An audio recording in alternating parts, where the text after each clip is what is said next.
conquered distance. But being humans, we took a pause to really prove that we can be stupid, and we engaged in 2 wars, not just one. But the second war opened our eyes to the fact that those opportunities are not just for companies, but for people as well. And we achieved so many advances that the technology could be harnessed to produce more, whether for business, for entertainment, for culture, for social advancement, for political reasons. Technology was next, and we wasted no time. Electricity, computers, software, space. We wasted no time connecting countries, connecting regions, connecting people. This is a map from last year, March 2022. It shows the fiber connections between different countries and continents. And I'm so fond of the idea of showing a map because when I was a young kid growing up in Morocco in business school, I had a professor, Jose Baladao. He was Brazilian, but he lived in Paris.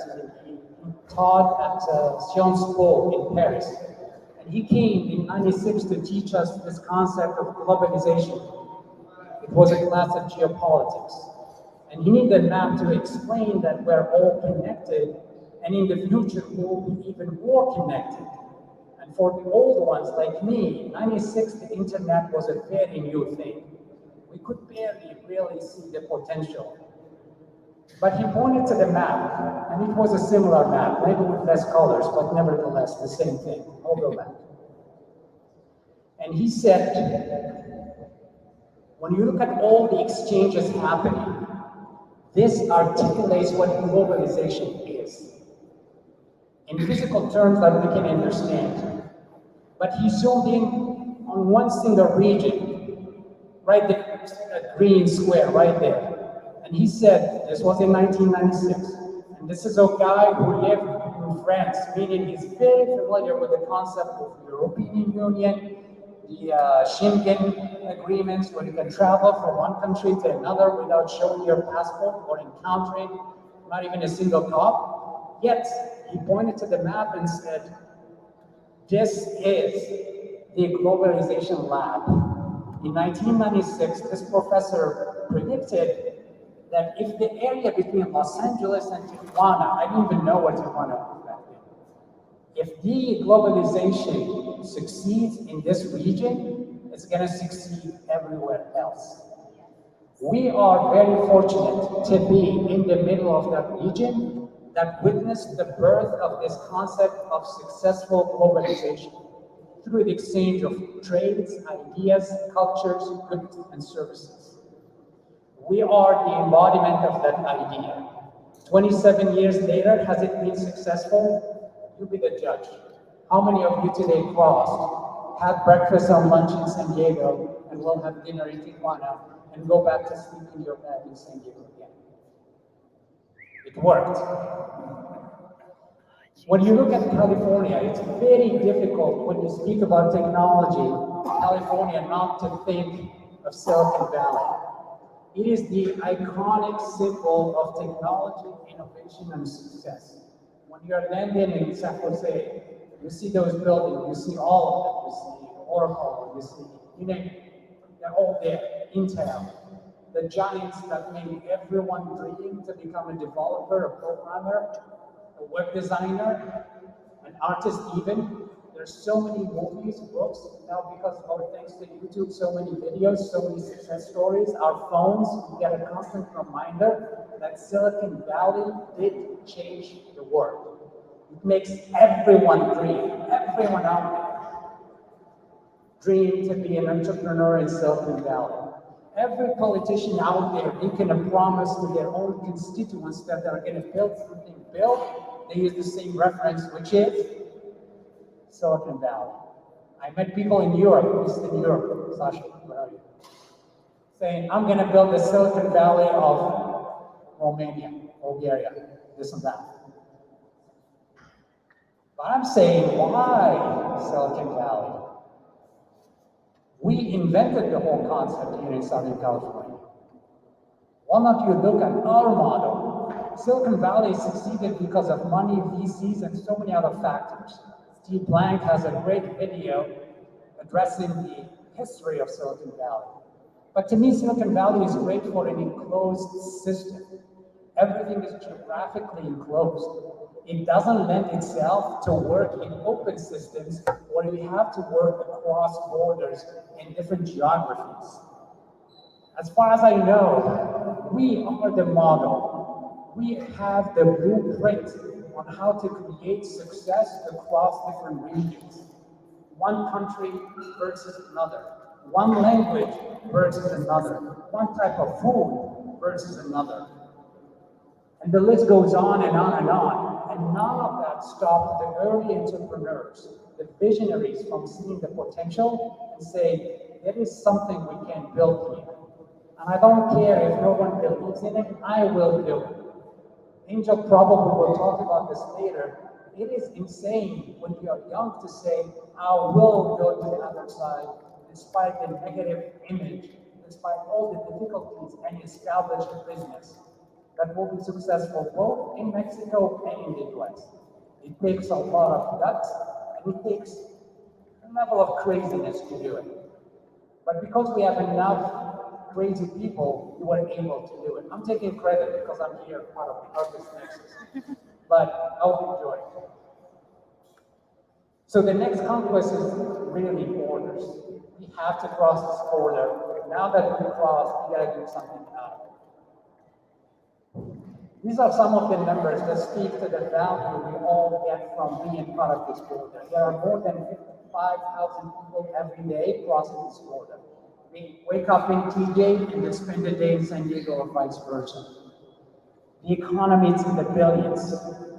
We are, whether we like it or not, we're an extension of San Diego and vice versa.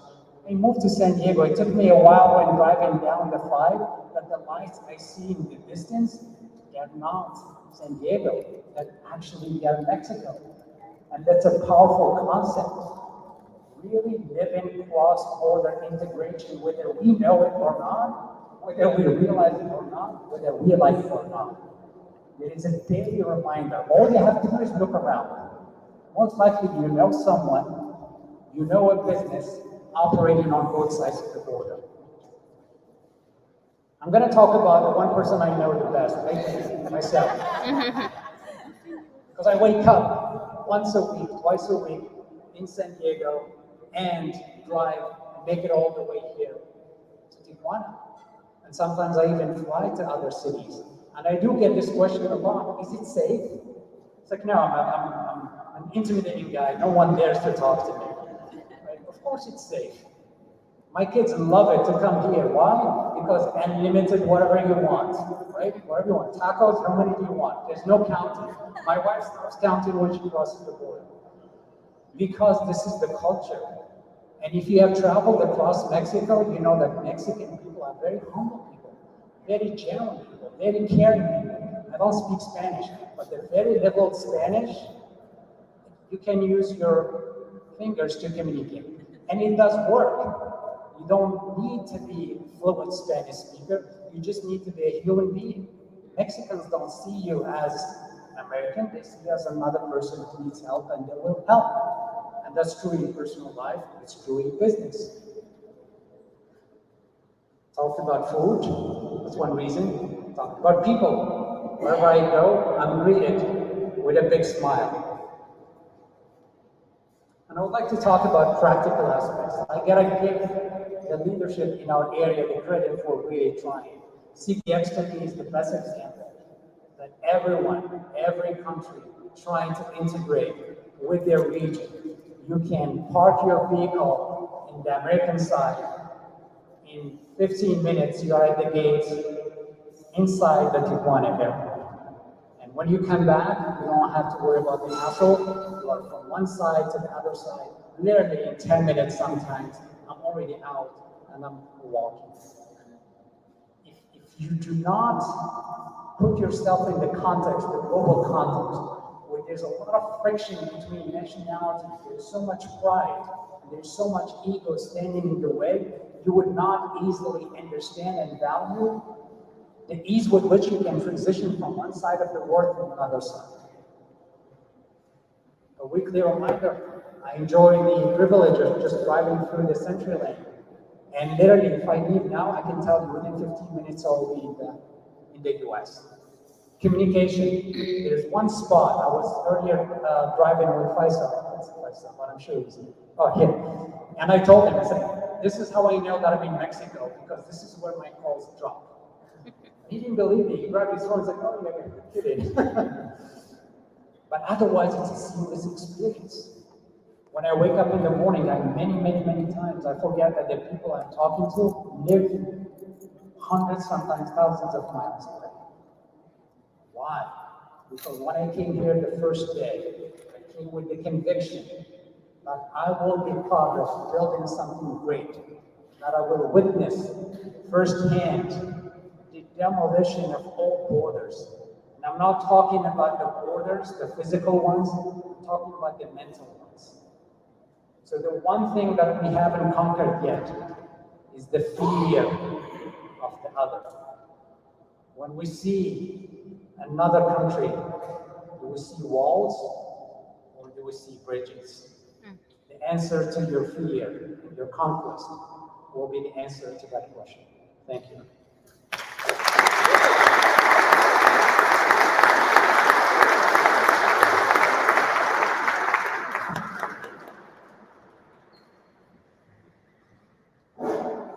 So we're going to move, thank you again. We're going to move to our TED Talk-like session, some great speakers. I'm really looking forward to listening to what they have to share. The first ones are Diana and Thania. Please join me. And they will be talking about mastering brand reputation beyond borders. Fortunately, Thania and Diana have been friends since they were 11. I mean, that alone deserves applause. They together created TipTop. It's a consulting agency. They celebrated 6 years in operation. They have the podcast, TipTop Strategic Image, share valuable information in the 7 areas of image, and I've hosted several entrepreneurs, and I assume from both sides of the border. With no further ado, please welcome our new speakers. Thank you.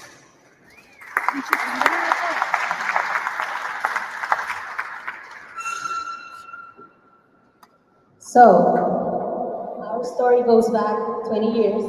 We first met when we were 11 years old and studied together in the 7th grade. Actually, to be honest, I remember Thania having this weekly calendar with different hairstyles that she would give to her group of friends to follow. We're both now image consultants and founders of TipTop. I'm a psychologist with a background in human resources.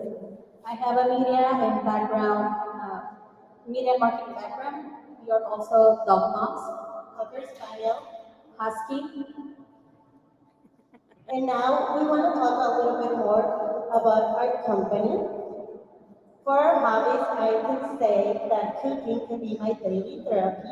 And traveling the world was mine for a while. As many of us here today, we cross the border pretty often, but probably not the way you must be thinking. We were both born in San Diego, attended school here in Tijuana. We studied abroad, graduated, worked on both sides of the border, and finally, we decided to start our business in Mexico. Here's some context. TipTop is an image consulting agency that focuses on image, be it professional, digital, or physical. Our work is to ensure that our client reputation is positive and honest and true to who they are.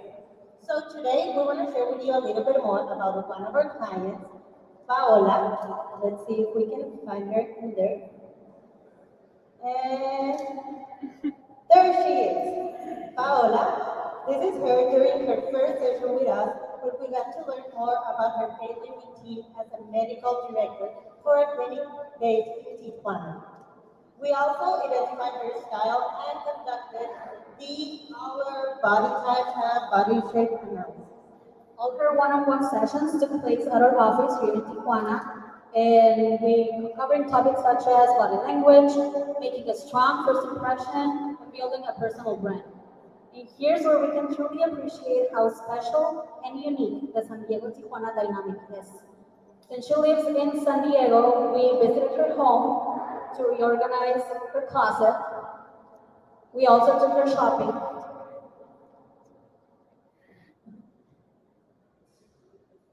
And finally,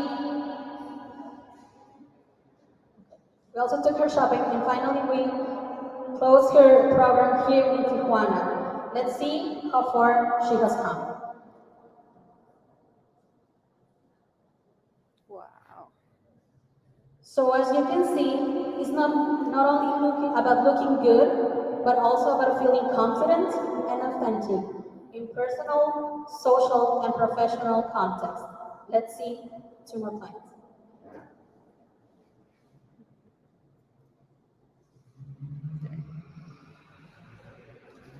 So today we want to give you two practical tips on image in cross-cultural business. The first one is to establish a dress code. We understand that attire can be different in both sides of the border. Just look at us. And this is not a problem.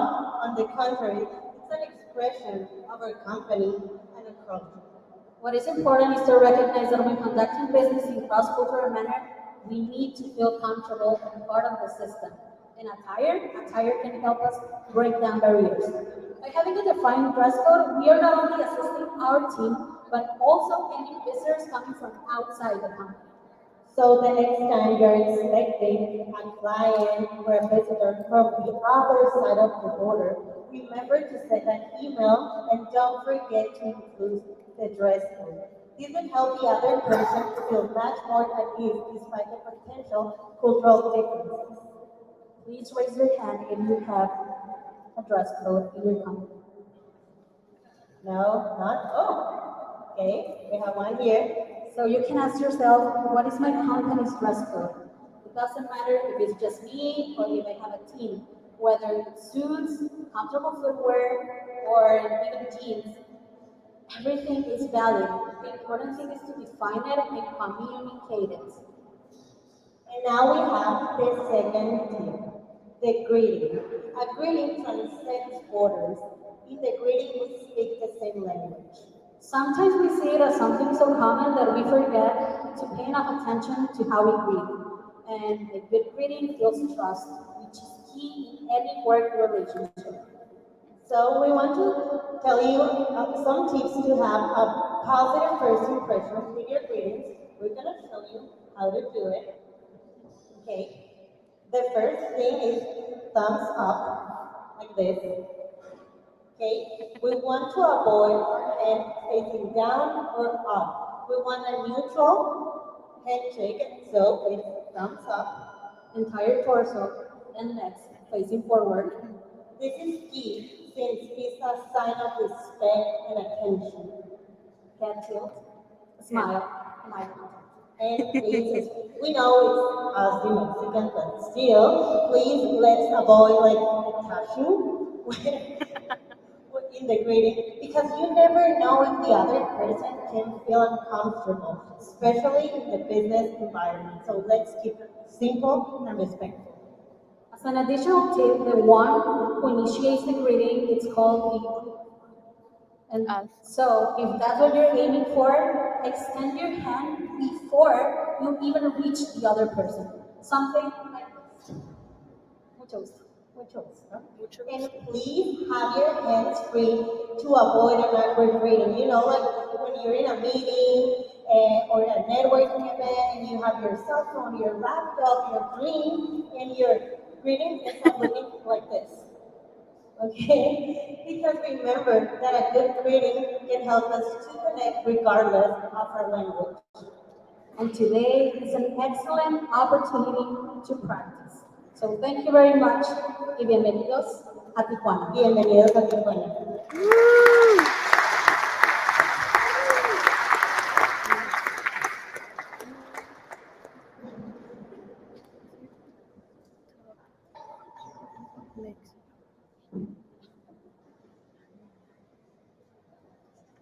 had to prove you had an athlete to make it to this.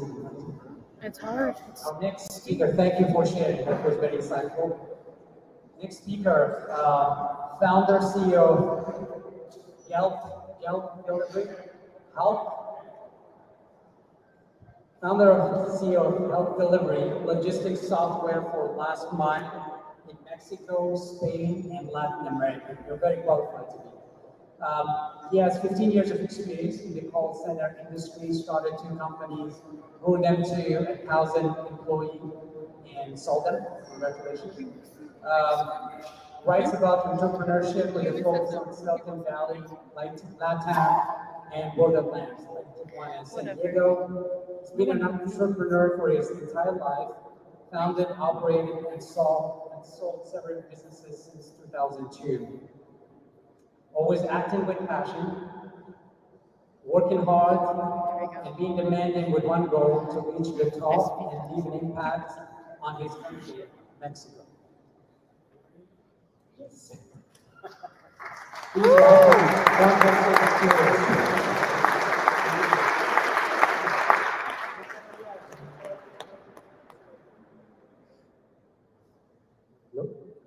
This is going to be a very short presentation, because my English only lasts for 5 to 7 minutes. I'm under pressure. So, every time when I wake up in the morning in San Diego, I take my sons to school, and 25 minutes later, I'm driving down to Tijuana. I stop here, buy a coffee, no for $7, for $3. But guess what?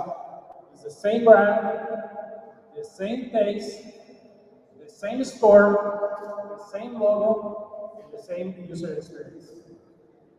This is what Tijuana is about.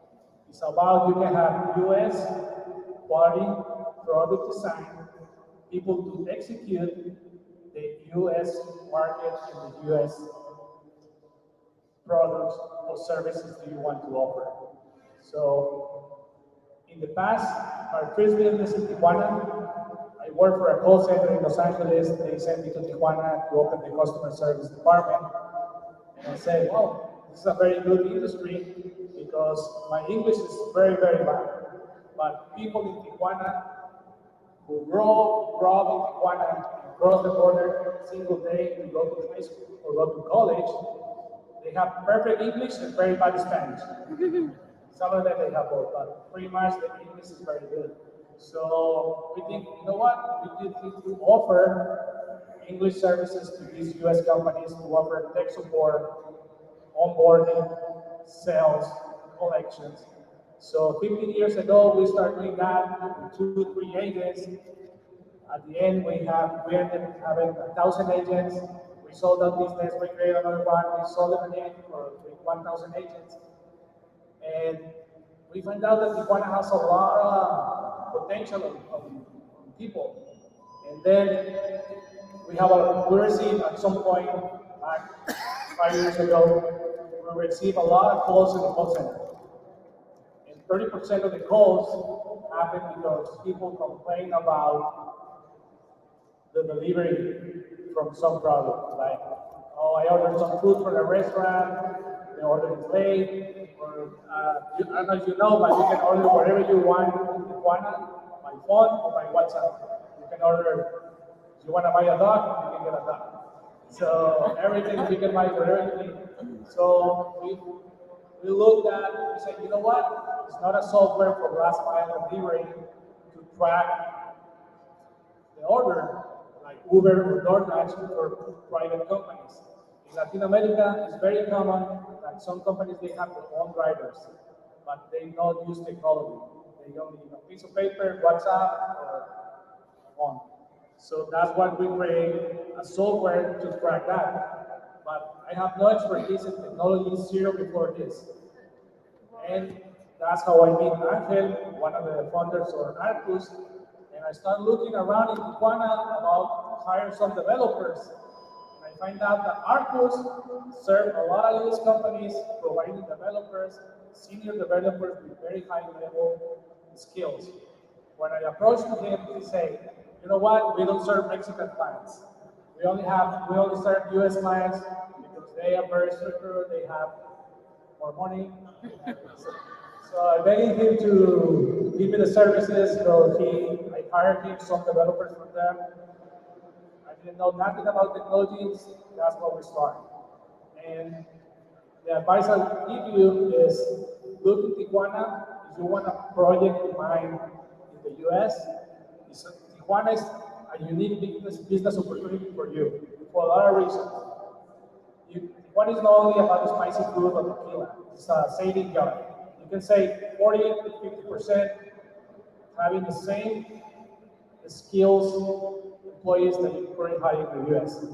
So when I meet this guy, I start saving money on technology, I start looking, there's a lot of places in Tijuana that can give you these kind of people. So that's one part of good people who have good skills to do business. The second advice to be in TJ for me is product market fit. Binational product market fit. I don't know if someone else is testing this, but for us,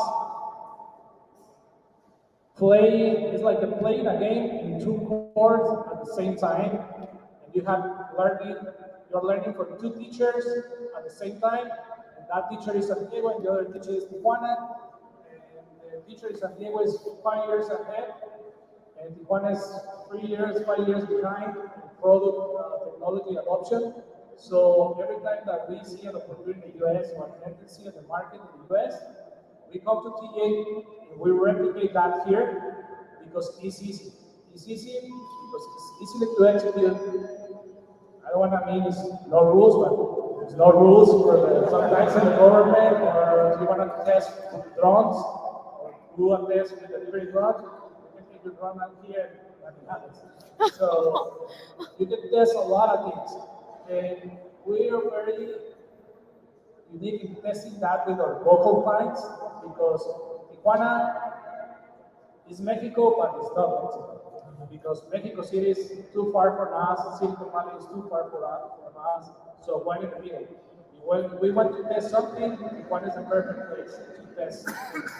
So the second advice is you have an R&D department, if you want to do R&D for your products, when you have an MVP, you want to test it out quickly and fast, Tijuana is the place to be to test and save money. That's the only reason why we are surviving. With my company, bootstrapping, never raised money before, because Tijuana gives you a long run, you have a little money. If we want to make this company in the US, I need 2 or 3 million a year just to keep the pace on this. And we have clients all over the world. We have clients in the US, clients in Mexico, Latin America, and Spain. So my advice, don't be afraid to connect with TJ. We know a lot of people, there's a lot of industries, medical industries, chips industry, car industries. There's a lot of industries in TJ that can help you to grow your business. And the exchange rate is good right now, it's better than before. So the dollars makes a lot of good things here. So basically, my English is done. So, thank you very much, guys, for listening.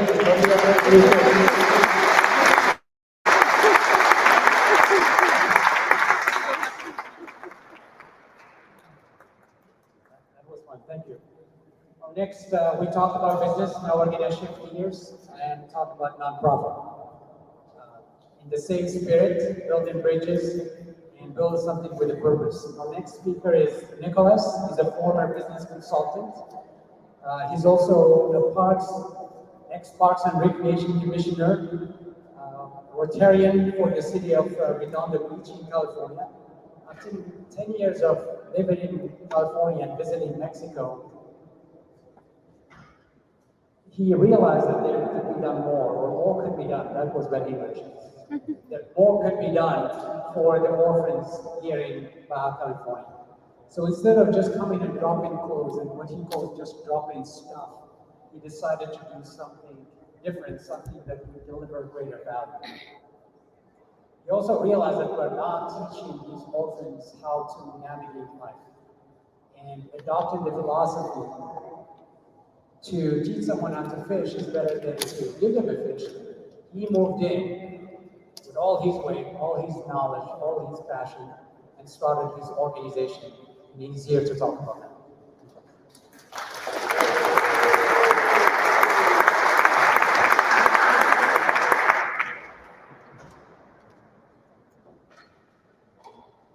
It's the summer of 2014, and I'm leading a trip from Los Angeles down to an orphanage in Juan. At the time, I'm on the board of directors of an organization that supports over a dozen orphanages in Baja financially. I myself, at that point, had already been serving for over a decade. I had sort of found my purpose already. Living in Redondo, had my own energy consulting business. So we pick up, our first stop is LA. The second stop we pick up in Orange County and San Diego. And then you cross the border on our bus, like you did today. Thank you for making the trip. And we arrive at an orphanage. And I had been visiting this orphanage for about 5 years, so I knew all the kids. And so as we're unpacking the stuff, one of the kids, boys, runs up to me, "Hey, Nico, what'd you bring me?" And I mean, it wasn't a really strange question. These kids, I mean, when you know them especially, and you're unpacking a bus of stuff, you're gonna be lucky if only 2 kids ask you what you bring me. But this time it hit a little bit different. This time it just didn't feel right. You see, that boy who had asked me was 13 years old, couldn't read, couldn't write, wet the bed still because of all of his childhood trauma that he had suffered. Couldn't even go to school because he had very harsh aggression. So every time he went, he'd get in fights, so can't go to school. And he's not really an outlier. 100% of these children who are orphaned and abandoned have suffered severe trauma. And I'm going to say that again because I don't like absolutes, but this is an absolute. 100% of the children who are orphaned and abandoned have suffered severe trauma. The vast majority are behind academically, the vast majority are behind emotionally, physiologically even. And I'm looking at, okay, what did I bring you? And we're unpacking cake and pizza. We had a clown schedule later. And this kid can't read, can't write. Then I flash back over the 10 years that I've been giving lots of time, lots of money. Where had it gone? The vast majority of these children are going to end up on the streets. Jail, drugs, prostitution, gangs, her childhood or teen pregnancy, and they want to belong. Here I was giving stuff. I recognized right then that I had to do it differently, that I had to change. That yes, I was fulfilling my purpose for all these years, but my purpose didn't have any intention, and without that, I was having no impact. I wasn't moving the needle on these kids' development at all, even though I'd been serving for it. And so right then I told this kid I was like, nothing. But that was my aha moment. And in this room of entrepreneurs, we all remember our aha moment. And so I told him nothing, and I immediately started working on a project. First I researched, okay, someone's got to be doing this already, working on the development of these children. And it simply just did not exist. Hey, can someone tell them to be quiet about that, please? It just really just didn't exist. And so I knew that. And so we all have our moments, right? We know we're all businessmen. I looked, tried to find a partner, didn't exist. So okay, what do? We start working on a plan, right? And then we have a plan. We need a team to execute that plan. And then we sacrifice and we risk it all. Yeah, my space is a nonprofit space, but it's not that much different than any of your guys's. We all need a team to execute. Fast forward to today. After 9 years, we're in 25 orphanages. Last year, we served over 1,500 children across 3 programs. Our garden-based learning program, where we connect the children to healthy, sustainable practices to grow their own food. Our nutrition program, where we work with orphanage staff to design healthy menus for these children. And finally, our technology program. I'll get into that in a little bit. And everyone's really talked about it here. We have this unique opportunity at this border to really impact the change because this stuff that I was giving, it wasn't impacting these kids. And where are they going to end up? They're not setting the world on fire. These kids coming out of the orphanage, they're trying to make their way here. And we'll just put it at that. 3 years ago, there was a girl who was rescued from her home in a little pueblo in Oaxaca. She was raped and beaten almost every single day of her life. When she was rescued, not long after, she ends up at an orphanage along the border. She tries to get assimilated, but she's watching the other girls go to school. She can't go to school because she doesn't meet the minimum requirements because she speaks indigenous Mixteco, doesn't speak Spanish. 2 weeks before she showed up at that orphanage, thankfully, Create Purpose Technology Program showed up at that school. That was the first time she had opened a computer. Fast forward 2 months ago, she programmed her first video game in Python, Pong. You know, yeah, it is better to teach a man to fish to give him a fish. But sometimes we need to absolutely transform the fishing industry. And that's the plan. We partnered with really incredible people, starting with one orphanage, one program, one class, one child at a time, and in this region. We have this very unique opportunity in this region to impact change. I was giving stuff without having any impact. Now it's time to really put the tools and the skills into these children's hands to really affect our own communities. I really want to thank you. We invite you to collaborate, to do something different in how you give back. And invite you to collaborate as we build binational partnerships. Thank you, Startup San Diego, for having us.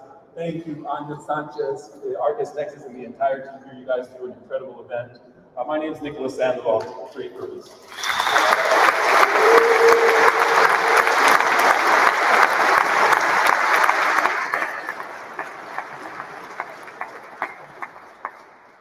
Truly inspiring. I don't know what else you should hear or you can hear to really know that people care on both sides of the border, and at the end, we're just humans facing the same problems.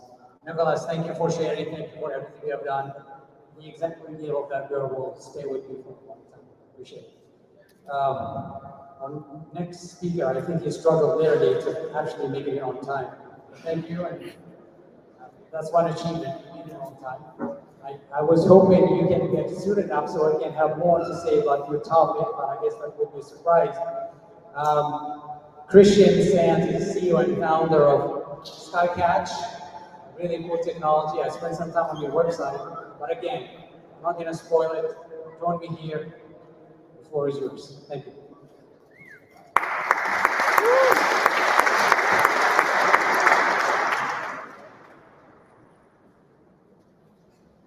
Test. All right. So no introduction. This is the comedy section of the. So a real quick background on myself. I was born in Jersey, but at the age of 6, I moved to Chile, where my parents are from. And when I was 14, I moved back to the U.S. And through the years, I was always into technology. When I was a kid, I had a Commodore 64. And then a Commodore 128, played a lot of games, and I had a little business selling games in Chile, actually. And that was really the reason why I moved back to the United States. My aunt was visiting, and she said, hey, you should be in the US. I didn't want to move. I love Chile. And eventually, I moved to my aunt's house for a summer. I kept extending it, and I never moved back. Anyways, I miss Chile terribly, but I also love all the opportunities that I got here in the U.S. And I'm going to tell you a story about, some challenges I had when I was building Skycatch early on.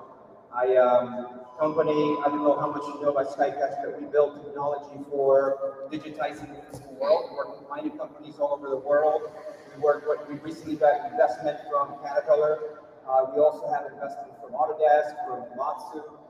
We've raised a total of $80 million. We're deployed globally.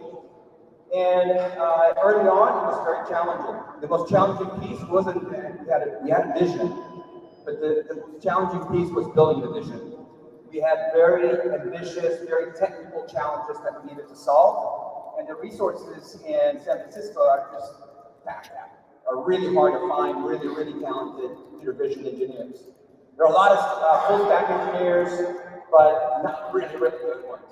So I reached out to a few friends, one of which was a guy who was an engineer who worked at Google, and he said, look, why don't you look at Mexico, Guadalajara, right? My honest response was, I'm looking for really, really strong engineers. And he laughed, he's like, dude, I'm from Guadalajara. What are you talking about?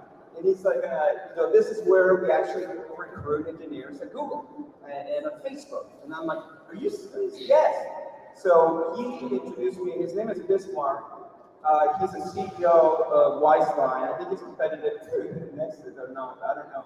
But he introduced me to the whole community in Guadalajara. I flew down there, and some of my team members were like, hey, Chris, we really need to keep the team together. I don't know if this is going to work out. You know, the CTO who came from Twitter and the former engineer at Google, he was hardcore, very smart. He was like, Chris, I really want you to hire someone here in San Francisco. And I said, oh, just give me a chance. We go down there, I'm going to meet a few people, and let's see what happens, right? So I met a bunch of people. First of all, I got a tour of all the amazing companies that are down there. IBM, Oracle, Flextronics, Microsoft, Google, all of them. A lot of companies have satellite offices down in Guadalajara. And so I was impressed. At the end of the journey, my friends had put together some key resources for me to talk to, right? I was still hopeful, but I wasn't sure if I was going to meet the type of resources that I was looking for. I'm an engineer. I worked at Disney Imagineering for 5-6 years. Early on, in the early 2000s, I was building holograms for Disney parks. And I also worked on a very popular game called Toontown. I was a game engineer. And before that, before Google, I was a search engineer at InfoSeek. I don't know how many of you guys remember InfoSeek. All right, good. So then after that, after building stuff and games at Disney, I went off to a bunch of startups. Some of them went really well, some of them did really bad. Anyways, fast forward to me traveling to Guadalajara. I have enough experience in computer vision, so I know enough to be dangerous, so I can ask questions. I met the first guy, and this guy blew my mind. He was asking me questions. Have you tried this? Have you tried that? Have you played with this? Have you done pointers? Have you played with memory allocation? Pointers, have you done this and that? And I was just blown away. I'm like, dude, you're way too smart for me. I need to call my CTO. I call my CTO, and 5 minutes later, or 10 minutes later, he calls me back urgently. And he's like, Chris, I need to talk to you. We need to hire that guy on the spot. I'm like, what do I do? So anyways, turns out in Guadalajara, they have legal firms that are from Silicon Valley that can set you up really quickly. All of this is being set up in multiple places in Mexico, by the way, including Tijuana. But I was just blown away. I hired 2 resources. In 2015, we had the first big challenge, big customer, Komatsu. We were preparing to deploy into all of Japan, right? And one of the big challenges we had, by then we already had like 10 engineers, right? But the 2 that I hired at the beginning were my stars, okay? In 2015, I had a big challenge, and how this was solved highlights, what it means to work with engineers here in Mexico. So I called from Japan and asked them, Komatsu has a big challenge removing 3D artifacts from the 3D data that you collect from drones, right? So we accelerate how quickly we process data and achieve it in record time, and we give you centimeter accurate point clouds, right? But the challenge is Komatsu wanted to use the data to automate machines. The reason why they want to work with us is because they're going through massive labor shortage. And so what we wanted to do is give them the data really quickly, and we achieved that. The problem was that once they got the data, they got trees, trucks, all sorts of things that took 3 to 4 days to remove it manually, right? So the Japanese executives were very happy, very thankful, but they said, look, there's one problem. If we can't solve this, we can't really move forward, okay? So we need the ability to remove 3D artifacts with 99% accuracy fast, right? So then I called David, who is my CTO. I say, talk to Leo, who is one of my key computer vision engineers in Guadalajara. And he called me back like 30 minutes later, and he said, Chris, removing 3D artifacts from 3D data is part of Leo's thesis at Monterrey school, right? And I'm like, oh my God, are you kidding me? Anyways, so we went back to the dinner to meet with the sponsor guys, and we said we were gonna get, he said he was gonna get it done in 3 months. I said 6 months. You always pad it up with engineers, right? And that was the first, what was interesting and very incredible for me and for everybody, was that this was the first paying customer. This was the first, they paid us $500,000 to license the software for 3 years, right? Now we're not using algorithms, we're using AI, it's called deep ground, it's using deep learning. But back then, we didn't have access to all of the cool tech that we have today. Not at the speed that we have it now, right? So back then, they paid us $500,000, and it was the first licensing deal the company had achieved. After that, we kept at deploying and scaling with Komatsu, and the number got bigger.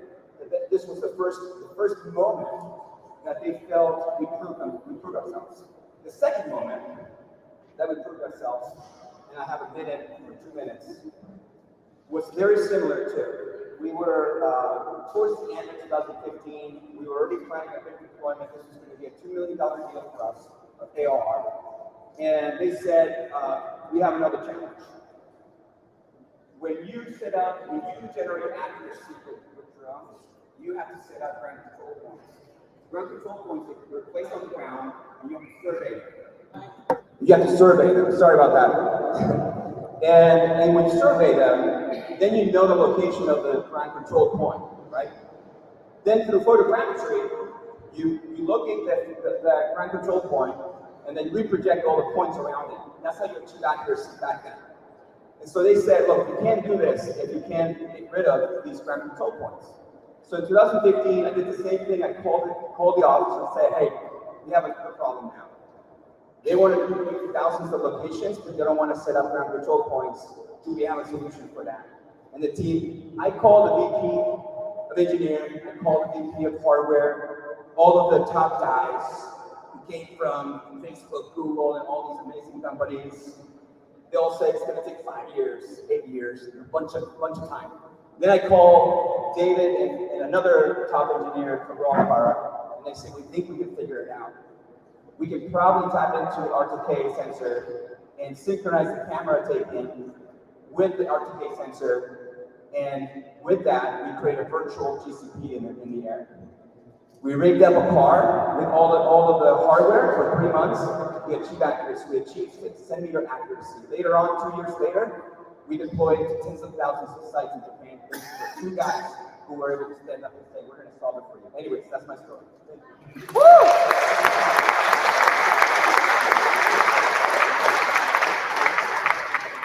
And we could have given you more time, Chris. You want to come back and finish it? All right, well, thank you for sharing. I'm going to geek out on that one for that. Very inspiring. As they say, life is what? Opportunity meaning preparation. So I think that's the case. All right, cool. Thank you. Next poster child of nearshoring industry, TJ. Really, the entrepreneur who embodies that idea of going out there fearlessly and proving that it can be done. If you want something to be done, just tell Angel you cannot do it. I think someone told you cannot host this NUS startup in this new building. It's a no-show. So I think with no further ado, the co-founder of Arkusnexus, Sanchez.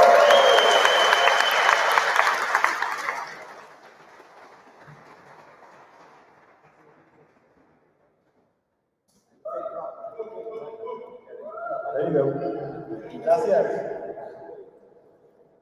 Bienvenidos a todos. Welcome everyone.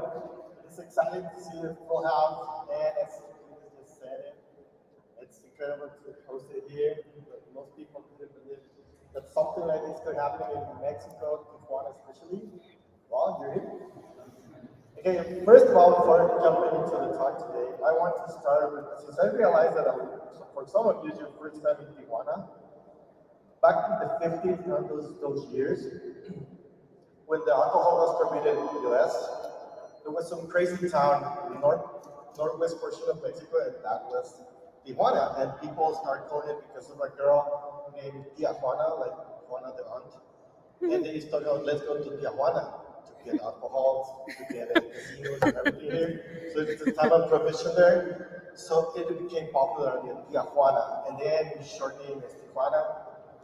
A few years after that, it's 70s, 80s, someone realized why all of our manufacturing is being done in China is very, very far away. So there's this crazy small town, northwest portion of Mexico, Tijuana, and they started setting up those plants. So from a few thousand people, started growing to become like millions of people. We're a little bit less than 2 million this year. And then after having cheap labor, cheap space, manufacturing plants, etc., and somebody started realizing, well, the best part of Tijuana is the backyard, not in San Diego. And a lot of people started pursuing that, and it's called the American dream. So a lot of people from all over Mexico, especially, started coming to Tijuana, trying to pursue that American dream. Some of them were not able to cross. Back in the 80s, 90s, crossing the border was just like, you're a citizen. You didn't have to show any visa or anything. It was, if someone was giving you a hard time, but normally you just say like, you're a citizen and you will cross by. And you can actually walk by where the outlets are right now. Like, you don't have to go through the actual border. You go walk wherever you want, and there's no one actually giving you a hard time. So that was a little bit of the story of Tijuana. Now, everyone's talking about how you cross every day and go back, and it's a hassle and everything. You don't have the same dream, most probably you will not like to come every single day. But anyways, now that little story built everything that we have done today. And my talk is about breaking boundaries. And I want to start saying that most of the boundaries when it comes to businesses are man-made. They don't exist in reality. Those are made in our minds. And those are the types of things that we need to learn how to break these boundaries. And we want to talk about some of those examples. And I don't want to also say that all those boundaries are for bad, or some of those are for protection, some of those are for security. Like, for example, I went to Colombia recently, like a couple of years ago, and have been there very, very often. And I knew the Cartagena, the wall city. They set up those boundaries and those walls for protection, right? Pirates and everything. So you get the idea. Not everything is for bad, but most of those boundaries are made. I want to talk about some examples of those boundaries that we needed to break by building this that you have heard from some of the speakers as well. In the beginning, when you start building your business plan, your business case, and just doing whatever tool you use, at some point you need to start executing. When you execute, you already define your ideal customer. In our case, we spent like 7 years or so trying to figure out who those customers were. We were building too low, we were focusing on the multi-billion-dollar companies in Mexico, but those weren't helping us to achieve what we define as success by that time. So it wasn't until we figured out that, hey, if we're in Tijuana, why are we going south instead of going north? So 2008, we shifted that, we pivoted. We started working for US-based firms, but it was very easy to do so. I remember when we were talking to different business owners, small business, medium-sized business, big enterprise business, and they were asking like, really? Do you have computers in Mexico? And we can laugh about it today, but believe me, when you're out there trying to put your name in the map, when you're trying to do something, it's not something you feel good about it. So we needed to show that we can deliver. And you have heard some of these success stories. If we fast forward that until today, we have created a lot of those success stories like the one of Chris. We're not from Guadalajara, but we are from all over Mexico, and we know that we can deliver. deliver and we can create those. But back in the day, now you get the picture of how hard was that to not even believing you have a computer. So imagine believing that you have the talent, the skill set, and the people that is hungry to prove that they can do it.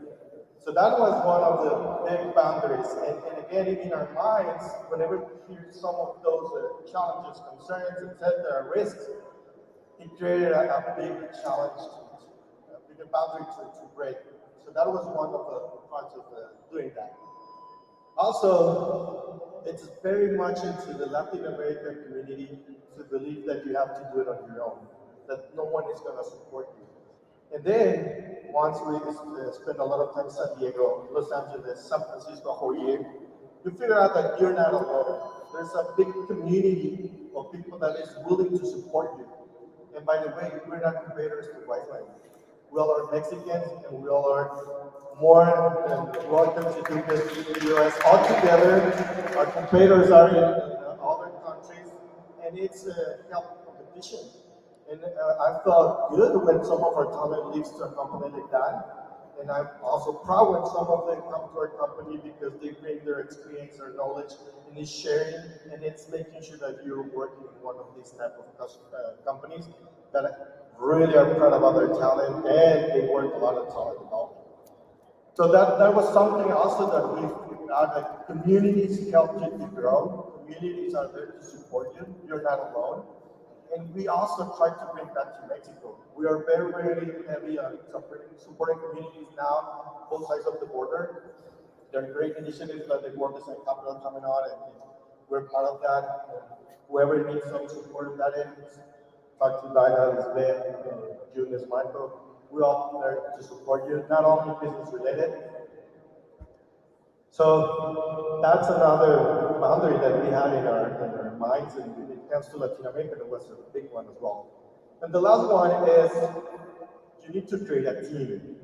You need to get someone that you know that you can work shoulder to shoulder, that no matter what, they're gonna be there. And sometimes you believe that no one believes in you, no one believes in your vision, no one is willing to do the heavy lifting.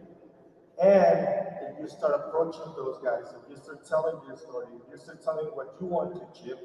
I remember when I hired an architect to design our first building, the gray one with the red and cube next to the right.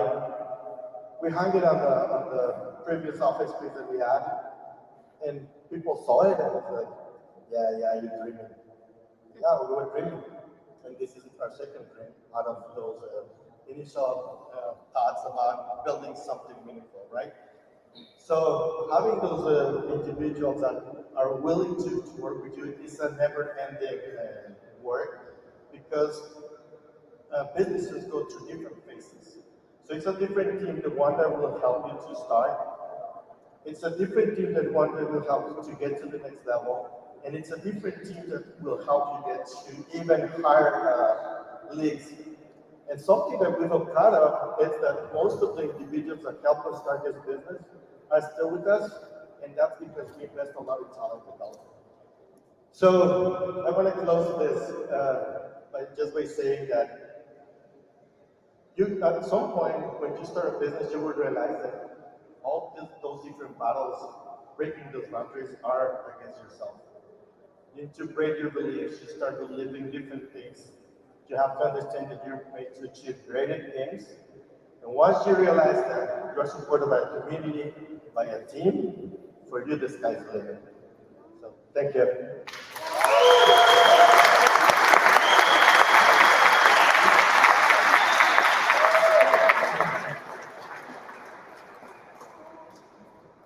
All right, well, at the risk of disappointing you, that was our last talk.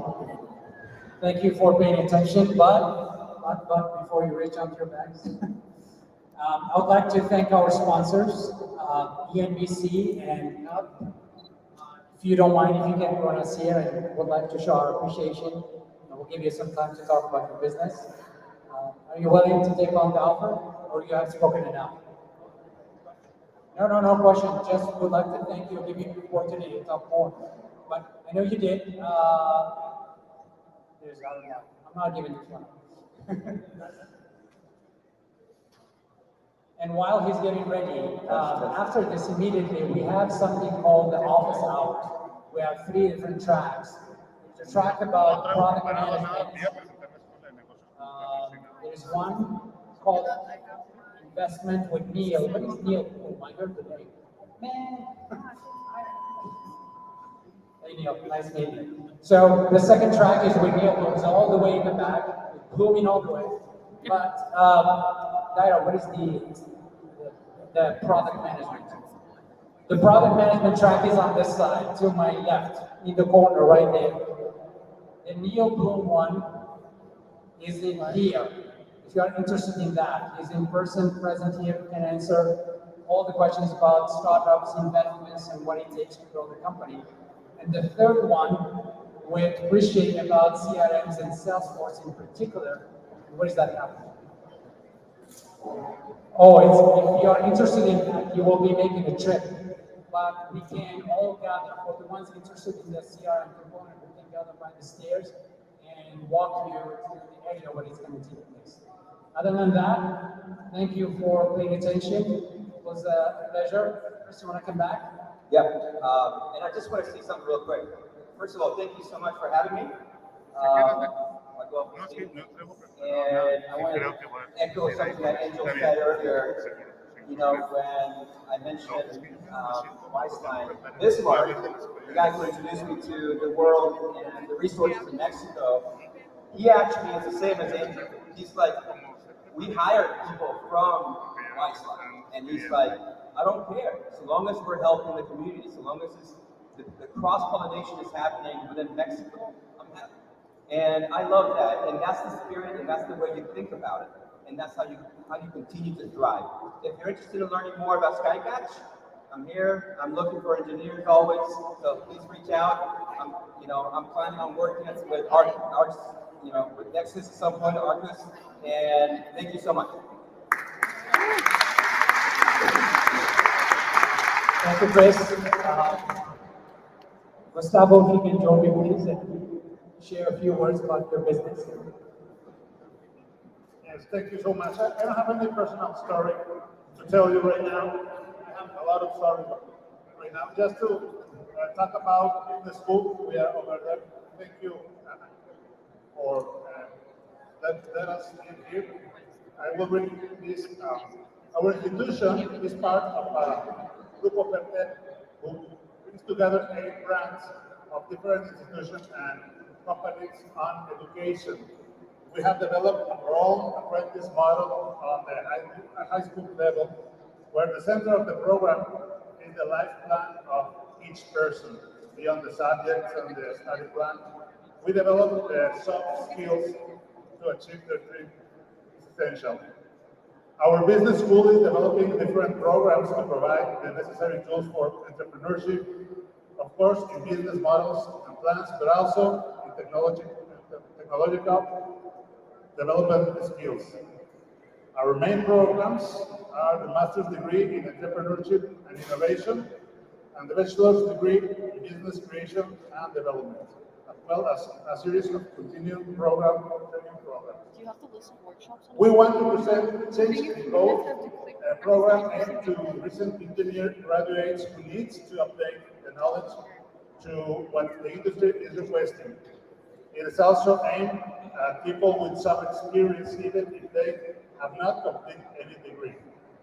But we are also linked with companies to understand the requirements and be able to provide customized training. There is Roberto, Raúl, and Angelica, who are leading these projects that will transform lives for many people. The initial headquarters are in Durango, Chihuahua, and of course here in Tijuana. We know that the technological development environment needs a lot of soft skills, and those are essential. So we also be training and collaborative and teamwork, resilience, autonomy, efficiency, among others. We will also have a master class on topics in which we deeply believe, which is entrepreneurship based on creating industries. In this region, entrepreneurship and companies that are mainly based on intellectual property are not yet valued. Juan Rodríguez from Colombia will be speaking about the third way. We choose this space here. We are operating in that building. We choose here precisely because we are close to the innovation and development of MindLab and Arkusnexus, as well as other innovation companies. We recognize that most of our students' projects and their endeavors are traditional. They are not technological based, but we are committed to directing them to find the tools, programs, and applications necessary for greater growth and, if possible, exponential growth. More than a school, we are a community that learns and seeks to encourage the development of ideas to turn them into ventures and future companies. We also invite you to join this community either in a program that you consider for your interest, but also as mentor and teachers in any of the existing programs or even proposing the creation of a particular program. We are interested in strengthening binational relations and, of course, creating bilingual programs and being the platform for excellence that brings together the best of both sides of the border, just you are doing here. Thank you, all of you, for being here. It's a pleasure to share with you all. Thank you so much. Time for several. One. Now you have to. Last mile delivery. Come and fix this problem. One more time, Juan. Talk about his business. Then we'll move to the office hours. I have no more English words to do. Thank you for having us. Jelp, we pronounce Jelp in Spanish, Jelp in English. So basically, we pronounce the name of the company Jelp. It's a last mile delivery software for companies that have their own drivers.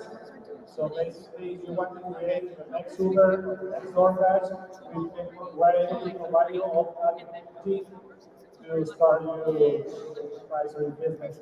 So we have different verticals for service companies too. So you can be able to find your drivers, proof of delivery, on-demand assignments, and we're able to connect you in case you have a business. If you don't have drivers, we have a direct connection with Uber, DoorDash, and Lyft in the US. So in case you need a driver to deliver something, we have a flat rate between $5 and $7 for every delivery as a wholesale price with Uber, DoorDash, and Lyft. So basically, I let me go pitch. Thank you.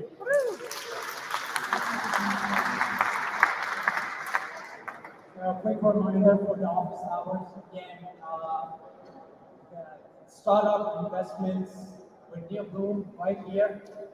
The product management with Rocky and I over there. And if you are interested in the CRM Salesforce business, you need to buy the stairs. Thank you again.